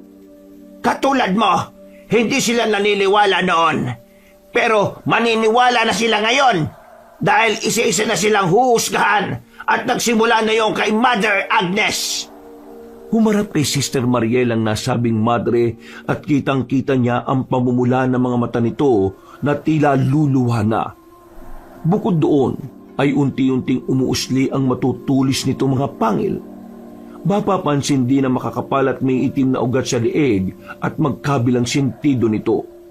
Diyos ko po, isa kang aswang, kampon ka ng kadiliman, demonyo ka! Hindi ako aswang o demonyo o kampon ng kadiliman, kundi isa ako ngayong nilalang na nagpaparusa sa mga taong mapagkunwari at makasalanan sa kanilang pananampalataya. Pagkatapos sabihin niyo ni Sister Lucia ay unti-unti na nga nagbago ang kanyang anyo. Tuluyan ang nilukob ang buo niyang pagkatao ng maitim at nangingintab na balat. Kasunod noon ay biglang lumabas sa likuran nito ang isang malaking pakpak na matulis ang dulo na parang patalim. Nagkampay yun ng ilang beses dahilan para mapaupo si Sister Mariel habang tinatakpan ang mukha ng kanyang mga kamay. At sinundan pa yun ng nakakakilabot na huni ng isang halimaw. Mabilis na ang mga sumunod na nangyari na hindi na halos nakita ni Sister Mariel. Napapikit na lang siya matapos marinig na mabasag ang salamin ng silid na kinaroroonan niya. Pagdilat ng kanyang mga mata ay wala na roon ang aswang na madre. Napayak siya sa takot pero hindi pa roon natapos ang lahat ng kalbaryo dahil isang nakakabulaho na sigaw ng mga madre ang umalingaw-ngaw sa buong kumbento. Pagtayo niya ay eksakto rin ang pagdating ni Robin na dali-dali siyang inalalayan. Sister Mariel, bakit nasira yung salamin dito? May aswang! Ha? Anong sinasabi mo? Nakakita ako ng aswang! Naudlot na ulit ang kanilang pag-uusap dahil nakarinig na naman sila ng malakas na sigaw ng madre. Wala na rin silang inaksayang oras. Pinuntahan nila ang pinanggalingan ng ingay habang nakaakay ang dalagang madre sa binata. Pagdating nila sa pasilyo papuntang pagamutan ng kumbento, ay nakita na nila ang ilang madre na naroon. Kadarating lang din ni Father Gistoni. At gulat na gulat silang lahat sa kanilang nakita dahil nakandusay na ang dalawang madre na sina Nurse Joy at Sister Angela. Kahindik-hindik ang sinapit ng dalawa na dahilan ng pagsuka ng iba matapos yung makita. Dahil sa pangyayaring yon, ay mas lalong nawalan ng tiwala ang mga madre sa isa't isa sa loob ng kumbento. Nagpayo naman ang bagong Mother Superior na si Delilah na huwag matakot at patuloy na manalangin sa Diyos dahil dumaranas sila ngayon ng pagsubok. Nagpasya rin ng mga pinuno sa kumbento na huwag na munang iparating sa may kinauukulan ng tungkol dito. Sumang-ayon naman ang lahat pero sina Sister Mariel at Robin ay tila tumututol dito. At dahil sa paniniwalang kagagawan nga to ng sinumpang aswang na nasa kumbento, sa halip na ilibing ay sinunog na lang ang bangkay ni na Sister Nurse Joy at Sister Angela. Ito raw kasi ay upang mapigilan ang pagbabakasakaling muling pagkabuhay ng mga bangkay at maging isang isinumpang aswang din. Hapon ng Biyernes, palis na sina Father Gistoni at Robin sa kumbento ay sinadya ni Sister Mariel ang binata para sana kausapin. Nalaman kasi ng dalagang madre ang pagtatakip ng pari sa insidente. Pero nang naabutan niya ang dalawa na tila nag-uusap na patungkol doon kaya nagtago na lang muna siya at nakinig ng palihim. Father Gistoni, huwag niyo po sanang mamasamay ng itatanong kong ito. Hindi po kasi talaga ako makapaniwala na aalis tayo dito ngayon. Kayong alam naman natin na may hindi tamang nangyayari sa kumbento. Sige anak Robin, ano bang sasabihin mo, ha? Nababahala po kasi ako sa pwedeng mangyari kapag iniwan natin sila eh. Walang ibang tutulong sa mga madre. Tutulungan sila ng Diyos. Robin, ang tagal mo nang nasa simbahan. Bakit tila malit pa rin ang pananampalataya mo sa Kanya? Hindi naman po sa ganun. Ang akin lang po, hindi po ba mas ligtas o mas praktikal kung isasanggunin na po natin sa mga kinauukulan ng tungkol dito? Naniniwala po ako na ang Diyos ay Diyos ng kaayusan. Kung magkakaroon ng tamang proseso sa pag-iimbestiga, matutukoy po natin kung sino ang gumawa ng pagpatay o kung sino po ang... Kung sino ang ano, Robin? Kung sino ang ano? Kung sino po ang aswang. Robin, anak, sa tingin mo ba hindi ko alam ang tungkol dyan? Sabi mo nga, ang Diyos ay ang Diyos ng kaayusan. Kaya meron siyang inilaan na tamang mga tao para gumampan sa sinasabi mo. Hindi uubra ang mga ordinaryong pulis, kung di rin naman ordinaryong kanilang kakaharapin. Posibleng mas dumami lang ang mapapahamak kung magkataon. Kung ganun, ano pong naiisip niyong paraan? Maghintay ka lang anak at magtiwala dahil hindi natutulog ang Diyos. Huwag mo nang bagabagay ng sarili mo at sa halip na mag-alala ka ng mag-alala, lalo na kay Sister Mariel. Bakit hindi mo siya ipanalangin sa Panginoon gayon din ang ibang nasa kumbento? Tila nahiya ang gwapong binata nang marinig yun sa pari kaya umiwas siya ng tingin dito. Napangiti lang ang matandang lalaki habang pinagmamasdan siya. Matagal ko nang napapansin ang pagtatangi mo sa babaeng yun, ha? Pero sana maintindihan mo na ang sinumpang niyang tungkulin sa Diyos panghabang buhay na panata at hindi basta-basta mapuputol. Paasahin mo lang ang iyong sarili, Robin. Father Gistoni naman, bakit po parang napunta na sa akin ang usapan? Hindi ko po alam ang sinasabi niyo. Kahit itanggi ng iyong bibig, hindi naman may tatanggi ng mga kilos mo lalo na ng laman ng iyong puso. Nag-aalala lang ako sa iyo, Robin, at ayaw kong umasa at masaktan ka sa huli. Pupunta na po ako sa garahe at titingnan yung sasakyan natin. Sumunod na lang po kayo kung handa na kayo, Father. Napangiti na lang ang matandang Ginoo, habang si Sister Mariel naman mula sa pinagtataguan ay hindi na rin mapakali. Umalis na lang din kagad siya sa lugar na yon bago pa makita ni Robin. Maya-maya pa, nang nasa labas na siya ng gusali, ay doon siya napabuntong hininga na malalim. Tila kasi nakaramdam din siya ng kakaiba matapos malamang meron palang pagkagusto sa kanya ang binata. Hindi niya alam kung maiilang ba siya o matutuwa matapos yung malaman. Diyos ko, Mariel, umayos ka. Ang puso mo ay nakalaan na sa Diyos katulad ng sinabi ni Father Gistoni. Panghabang buhay na panata to. Ano yung binubulong-bulong mo dyan? Ay, anak ka ng mahabaging langit. Nakakagulat ka naman, Robin. Parang mas lalo kang gumanda nung nagulat ka. Umayos ka nga. May iba tayo. Aalis na pala kayo bukas, no? Kailan kayo babalik ulit? Uy, bakit mo naman tinatanong? Namimiss mo na kaagad ako, no? Umayos ka talaga sa mga sinasabi mo, Robin, ha? Ay, nako, bahala ka na nga sa buhay mo. Ayoko pang umalis dahil nag-aalala ko sa'yo. Ang ibig kong sabihin sa inyo dito. Ang dami na kasing nangyari. Pero katulad nga ng sinabi ni Father, kailangan natin magtiwala sa Panginoon. Kaya magdasal ka palagi ha, at mag-iingat ka rito.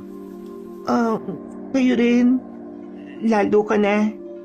Natigil na sila sa pag-uusap dahil dumating na rin nga si Father Gistoni at Mother Delilah. Matapos magpaalam ay nagbiyahe na kaagad ang dalawang lalaki habang hindi pa lumalalim ang gabi. Bago naman pumasok sa loob ng kumbento ay tiningnan lang ng Mother Superior ang dalagang madre ng makahulugan. Pagkatapos noon ay nauna na siyang pumasok sa loob. Pagkalipas ng ilang araw matapos sa mga insidente ay merong ipinadala ang simbahan na isang priest investigator. Dahil ito sa tulong at request ni Father Gistoni mula sa Arsobispado. Kinilala ang Ginoo na si Monsignor Severino, isang kilalang pare lalo pagdating sa pagsugpo ng mga kulto o anumang hindi pang karaniwang pangyayari sa mga simbahan o baryo sa probinsya. Si Robin din ang nagatid sa nasabing Ginoo at pagpasok pa lang ng kumbento ay sinalubong na sila ng mga madre bilang malugod na pagtanggap. Sa bungad pa lang ay nakaramdam na ng hindi maganda ang nasabing Ginoo habang nililibot ng tingin sa buong lugar. Dito pa lang sa labas nararamdaman ko na ang kakaibang presensya.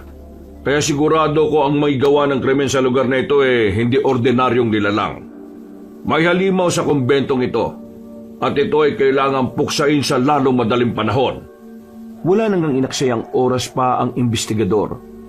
Habang inaaral ang kaso ng pagkamatay ni na Mother Agnes, Sister Nurse Joy at Sister Angela, ay naungkat din tuloy ang mga nakalipas na kaganapan. Nabuksan ulit ang lihim noon na matagal nang itinago ng kumbento. Habang gumugulong ang investigasyon, ay patuloy din ang pag-ikot ng mga bulungan sa buong kumbento. Hati ang opinyon ng mga madre kung aswang o mamamatay tao talaga ang may pakana. Hindi na rin kasi sinabi ni Sister Mariel ang nakita niyang aswang dahil baka mapagsimulan na naman to ng matinding issue sa kumbento.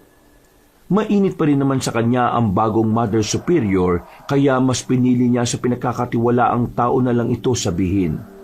Nanatili naman si Robin dahil hiniling niya rin muna kay Father Gistoni na samahan si Monsignor pero ang totoo ay nag-aalala lang naman talaga kay Sister Mariel.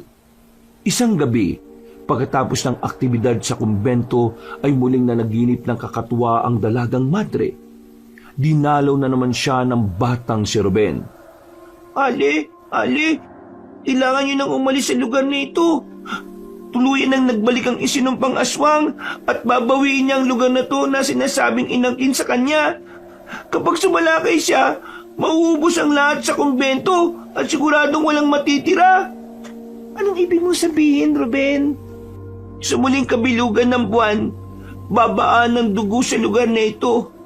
Kailangan pigilin ang punot dulo ng kasamaang to para matapos na ang lahat. Kung hindi nyo gagawin yon, mamamatay lahat. Inuulit ko sa iyo na mauubos ang lahat sa kumbento at siguradong walang matitira. Sabihin mo kung paano sila mapipigilan. Sabihin mo kung sino ang dapat pigilan. Ang mga taong gumawa nito sa akin, ang mga sumunog sa akin at ang nagbigay ng sumpa kay Sister Lucia, lahat sila ay dapat pagbayarin. Sino nga sila? Bakit hindi mo mabanggit-banggit ang mga pangalan? Humingi ako ng tawad dahil sa oras na banggitin ko ang mga pangalan nila, magsisimula na ang kalbaryo sa kumbento. Pero malalaman mong sagot sa silid na puno ng apoy sa lugar na ipinagbabawal. Doon mo malalaman kung sino-sino sila. Sa lumang silid? Magmadali ka dahil wala ng oras. Pagkasabing yun ay biglang nagising ang dalagang madre. Pagtingin niya sa maliit na orasan sa silid na kinaroroonan ay doon niya nakitang eksakto 12:00 na ng hating gabi. At dahil hindi siya mapakali matapos sa mga nalaman, ay naisip niyang lumabas ng silid. Noong una ay nag-aalangan pa siya pero nagtungo na rin siya sa silid ni Robin para humingi ng tulong. Sinabi niya ang lahat sa binata kaya hindi yun nag-aksaya na tulungan siya. Wala silang inaksayang oras. Tinungo nila ang lumang silid na nakakadena upang hindi mapasok. Sabi sa akin ni Ruben, nandito daw ang sagot sa loob mismo ng lumang silid. Kung mabubuksan natin to, siguradong malalaman natin ang itinatagong lihim ng kumbento. Pero ang sabi ni Mother Agnes noon, tinapon na raw sa balon ng kumbento ang susi ng kadena. Huwag ka mag-alala. Dinala ko tong pamputol ng bakal. Walang halong pag-aalinlangan, pinutol ng binata ang kadena na kaagad nahulog sa sahig. Pagkatapos noon ay nagkatinginan sila bago sabay na pihiti ng siradura ng pinto. Dahan-dahan yung nagbukas at sabay silang napatakip ng ilong dahil tila may sumasabay na amag sa hangin. Bukod din doon ay umalingasaw ang nabubulok na amoy. Napapikit sila pareho habang hinahawi ang mga alikabok na humahalo sa hangin. Pagdilat ay humakbang sila papasok sa loob. Doon na nga tumambad sa kanilang mga paningin ang kabuuan ng nasabing ipinagbabawal na silid. Hindi nagbago ang naunang nakita ni Sister Mariel kaya nasabi niya talaga sa sarili na totoo ang nangyari noong unang gabing unang beses niyang nakita si Sister Lucia. Kung ganun, tama nga talaga yung nangyari nung gabing yun. Para tong maliit na kapilya, yung malaking kahoy na krus sa gitna, dun ko unang nakitang duguan si Sister Lucia eh. Pero nasan dito yung sinasabi ni Ruben sa iyo na puno ng apoy? Wala naman ako nakikitang apoy dito kundi mga libro sa kaliwa at kanan. Hindi ko rin alam eh. Alam ko na, naalala ko na. Sa ilalim ng simba na tinutuluyan ko, may parang kugon doon. Posibleng meron din dito sa ilalim at kailangan lang nating hanapin. Wala na nga silang inaksayang oras hanggang sa makita nila ang sikretong daan na nasa likod mismo ng pader kung saan nakalagay ang malaking kahoy na krus. Nagulat sila dahil merong hagdan doon pa ibaba at matagal silang tumayo roon at nag-isip kung ano nga ba ang dapat gawin. Sa palagay mo, dapat na ba tayong humingi ng tulong kay Monsignor? Paano kung may aswang yan sa ilalim? Ang tanong kung pinagkakatiwalaan mo ba siya? Hindi na nakaimik ang dalagang madre kaya nauna nang bumaba si Robin dahil alam na ng binata ang ibig sabihin ng katahimikang yon. Nang nasa ilalim na, ay natuklasan nga nila ang isang sinaunang kwarto na hindi bahagi ng blueprints ng kumbento. Doon nila nakita ang altar ng kultong pinaniniwala ang pinanggalingan ng kasamaan.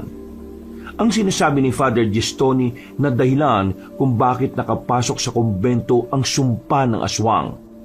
Nakakita sila ng mga lumang larawan sa pader na may mga mukhang pinunit at niluma na ng panahon. May nakita pa silang isang pinto at pagbukas nito ay nakakita sila ng mahabang lagusan. At ang nakapagtataka ay nakasindi ang mga tulos sa gilid na nagsisilbing ilaw. Sinyalis na ginagamit hanggang ngayon ang daan na yon.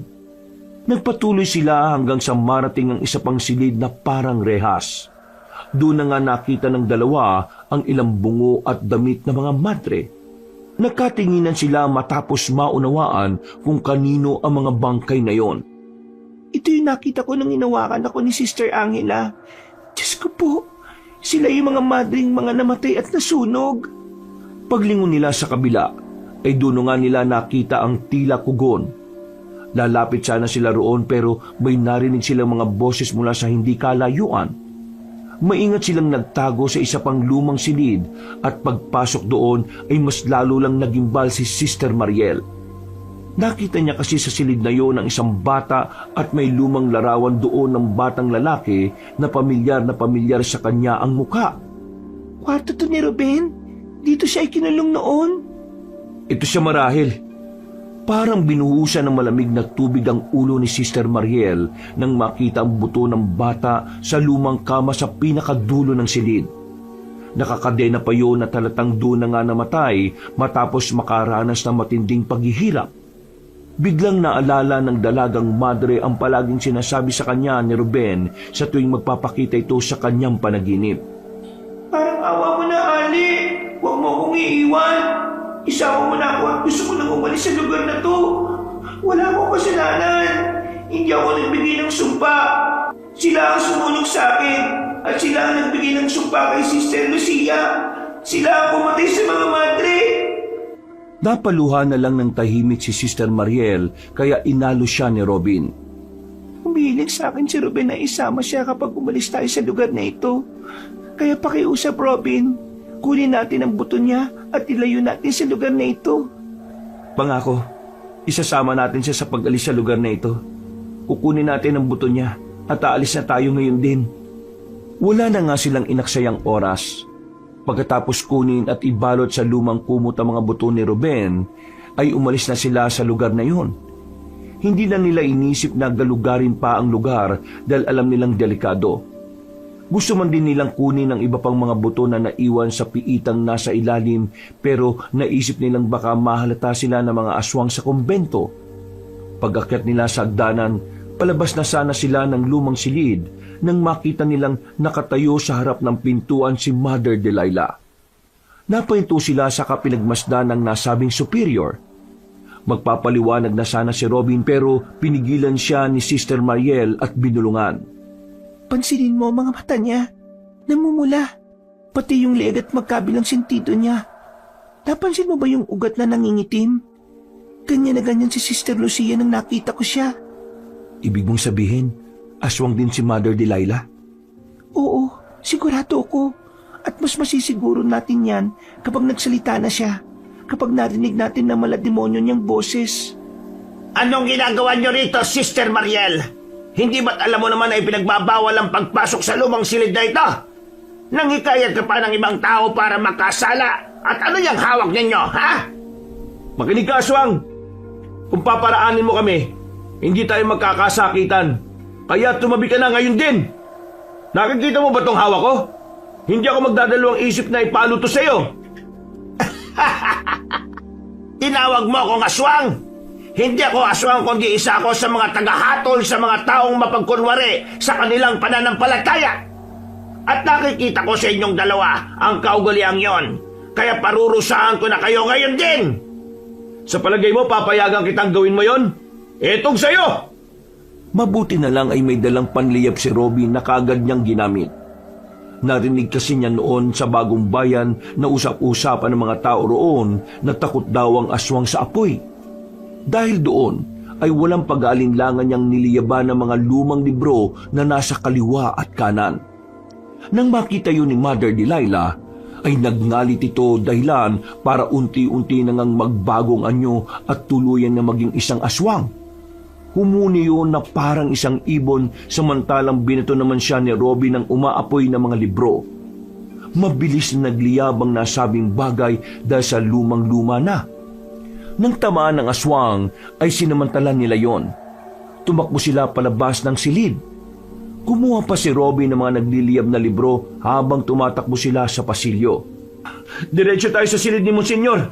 Bilis, Sister Mariel! Dali! Habang tumatakbo sila, ay umaalingaw-ngaw naman ang nakakakilabot na huni ni Mother Delilah. Nangilabot ang buong katawan ng dalagang madre habang bitbit ang buto ni Ruben. Ilang saglit pa ay nakarinig pa sila ng higit sa isang huni ng halimaw. Sinyales na meron pang iba sa paligid. Robin, hindi lang pala siya iisa. Marami na sila rito. Huwag mo silang pakinggan. Tumakbo ka lang at malapit na tayo sa silid ni Monsignor.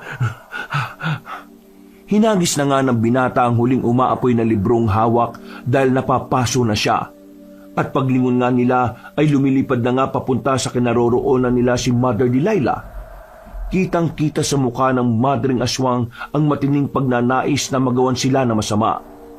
Matagal ko nang gustong hatiin sa dalawa ang katawan mo, Sister Mariel. Dahil simula nang dumating ka rito, wala nang ibang nakita si Mother Agnes kundi ikaw. Ako ang matagal niyang nakasama pero mas ikaw pa ang palagi niyang napapansin. Mabuti na lang talaga at kabilang ako sa mga tagahatol na siyang pinagkaloobang makapasok at malayang makakilos sa kumbentong ito. Robin, abutan na niya tayo. Natatakot ako, Diyos ko po.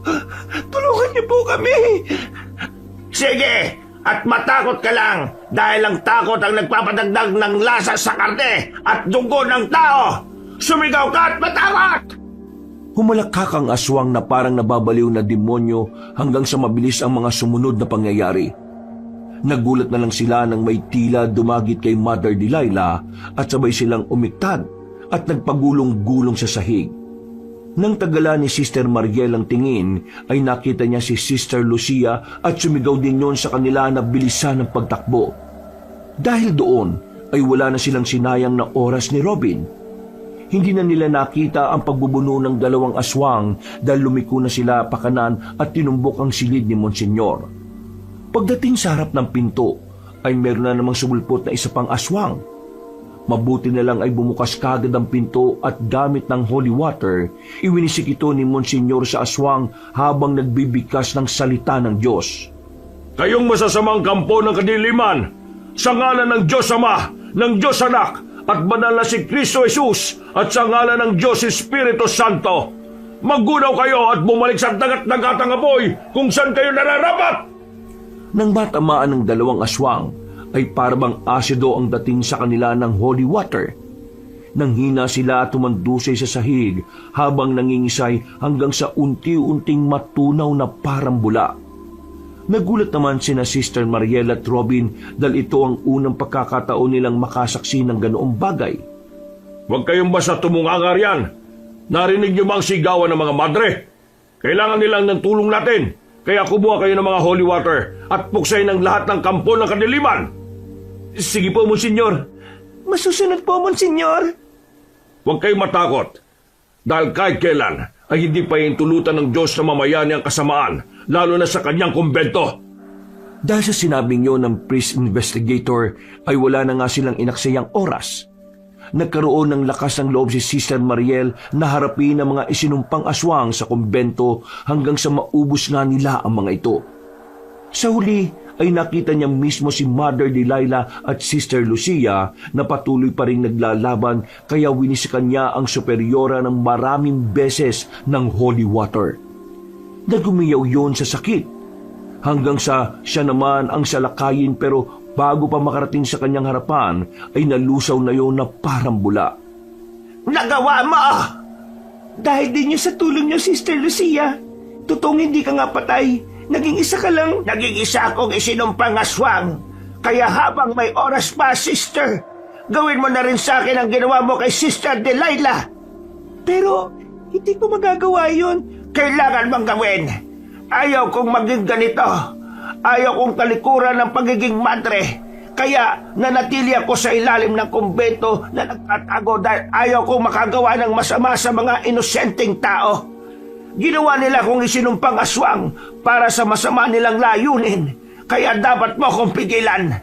Ito ang tungkulin mo bilang alagad ng Diyos. Ito ang sinumpaan mong tungkulin at walang hanggang panata mo. Gawin mo na para matahimik na rin ang aking kaluluwa at malinis akong muli. Huwag kang mag-alala dahil hindi ako masasaktan. Mas mararamdaman ko lang ang paglilinis sa akin ng ating Panginoon. Napabuntong hininga na lang si Mariel habang napapaluha at pagkatapos pikit mata na niyang isinaboy kay Sister Lucia ang holy water. Pagdilat ng mga mata niya ay wala na yon sa kanyang harapan dahil natunaw na rin ito na parang bula. Napaiyak na lang siya ng gusto at nasaksihan naman ni na Robin at Monsignor Severino ang tagpong yon. Hindi mo kailangan malungkot sa nangyari. Ikaw ang naging daan para muli siyang makapasok sa pintuan ng langit. Tinulungan mo siyang maligtas ang kanyang kaluluwa sa pagkalunod sa kasamaan. Ngayon ay siguradong nasa kanlungan na siya ng ating Panginoon. Totoo po bang merong Panginoon? Kung totoo siya, bakit niya ito hinayaan na mangyari sa kanyang kumbento? Kahit kailan ay hindi natin maintindihan ang mga gawin ng may kapal. Pero isa lang ang sigurado ako. Kung minsan hinahayaan niyang mangyari ang isang bagay para sa huli, ay ang makita kung gaano siya katagumpay sa buhay ng mga taong nananatiling nananampalataya sa kanya. Huwag kang panghinaan ng loob dahil isa ka sa mga instrumento ng Diyos. Napaiyak na lang si Sister Mariel at napaluhod habang humihingi ng tawad sa Diyos dahil sa kanyang mga nasabi. Hinalo naman siya ni Robin. Pagkatapos ng nangyaring yon, ay tunay ngang nakalaya sa isinumpang aswang ang kumbento. Natupok na ng apoy ang kuta nila sa ilalim nito at kailanman ay hindi na mabubuhay pa. Subalit ang nangyari sa lugar na yon ay nanatiling sikreto at tanging sila lang ang nakakaalam. Mahigpit ay pinagbawal ni Father Gestoni at ng sumunod na Mother Superior ang paglalahad sa labas ng patungkol dito. Nailayo na rin nila si Ruben sa lugar na yon at nabigyan ng maganda at formal na libing. Ang muling panaginip ng dalagang madre patungkol dito ay nakakaiyak dahil nagpasalamat ng gusto sa kanya ang batang lalaki. Sa wakas ay natahimik na rin ang kaluluwa nito. Hindi nagtagal ay nagdesisyon si Sister Mariel na tumalikod sa pagmamadre dahil totoong nagkagusto na talaga siya kay Robin. Naging mahaba ang proseso dahil dumaan pa ang dalaga sa personal na pagninilay-nilay. Formal na pakikipag-usap sa superior, pagsusumite ng sulat ng dispensasyon, panahon ng paghihintay, pag-aproba ng Vatican at legal at praktikal na pag-aayos ng mga dapat niyang ayusin. Mahaba man ang hinintay ay natapos din ang lahat. Nagkatuluyan si Mariel at Robin at ikinasal sila ni Father Gestoni. Pagkalipas ng 2 taon ay biniyayaan sila ng isang anak na lalaki na may takot sa Diyos at pinangalanan nila yung Ruben. Wakas,